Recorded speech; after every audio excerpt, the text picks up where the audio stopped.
I'm going to relate this video to Bigfoot, since the imagery in the famous Patterson Gimlin Bigfoot film is seen by many as a prehistoric human, and if you go back far enough, prehistoric hominids more closely resembled chimpanzees. To illustrate, I wanted to morph a human with a chimp to show realistically what a cross between the two would look like. I had this digital sculpture of CNN host Brian Stelter from another project I was working on, so I decided to morph Stelter into a chimp. But Stelter was smiling or baring his teeth, so I had to make a chimp baring his teeth to morph it to. What is curious about Stelter in the first place is that in the photos I've seen of Stelter, it appears that he was executing a facial expression that approximated a smile, but wasn't how humans conventionally express happiness. He always seemed to be baring his teeth rather than smiling, which brings us to a chimpanzee's fear grimace versus a smile. When chimpanzees are threatened, they put their teeth together, they open their lips wide, displaying their upper and lower teeth, and their pupils become very small. That fear grimace in a chimpanzee looks like a human smile,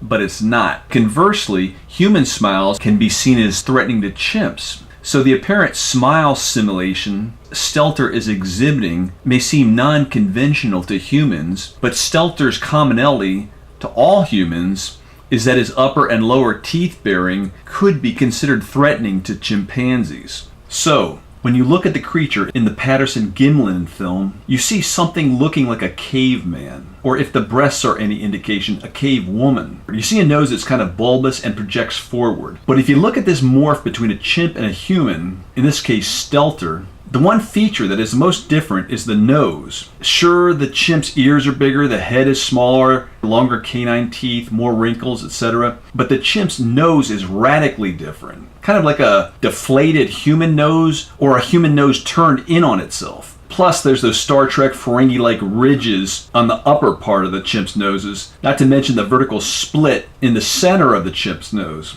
And those major nose differences don't smooth out until the morph is almost 100% towards the human side. What these morphs drive home is that the nose is one of the biggest visual factors in looking human. In fact, if I were to pick one human feature to replace on the chimp to make them look more human, it would be the nose. The nose you see in the Patterson Gimlin film has human traits, nothing structurally related to anything as old as Australopithecus, if indeed Australopithecus were visually similar to bonobo chimpanzees, as some scientists suggest. Neither chimpanzees nor the half-chimpanzee look like the creature seen in the Patterson Gimlin film. The Patterson Gimlin creature has more of a caveman look, but it would be interesting to morph a human and a gorilla and see what that would look like.